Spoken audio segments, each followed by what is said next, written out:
Fosīliju ievākšanas ekspedīcija. Cik tālu ceļu mērojušas zivis? Šis jautājums mūs atvedis no senajām Devona jūrām līdz mūsdienu upju krastiem, iežu atsegumiem. Fosīliju meklēšana sākas ar atseguma attīrīšanu.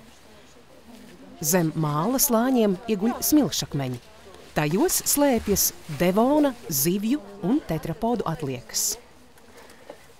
Atseguma attīrīšana ir nopietns darbs, taču bagātīgie fosīliju atradumi ir šo pūļu vērti.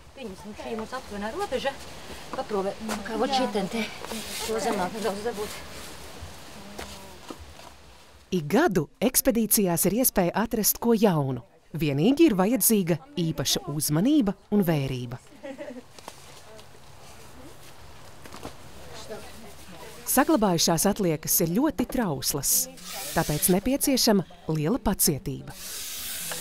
Tiek lietoti dažādi rokas instrumenti, lai saudzīgi noraktu virsējos smilšu slāņus. Ar nazi tiek attīrītas fosīliju ieskaujošās smiltis, lai sagatavotu vēlamo monolīta formu. Fosīlijas piesūcina ar speciālu līmi, tā pasargājot no plaisāšanas. Visbiežāk atrod zivju kaulus un zvīņas, bruņu zivju, daivaspuru un akantožu.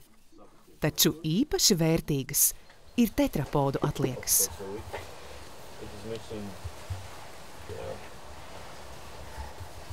Lai fosīlijas varētu transportēt, jāizveido speciāli monolīti.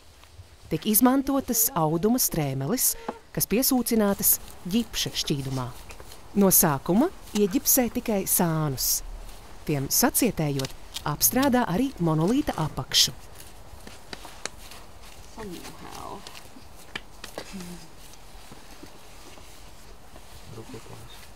Ģipsim pilnībā izžūstot, var veikt monolīta pārvietošanu. Paraugi jānogādā līdz pilsētai, lai uzsāktu preparēšanu.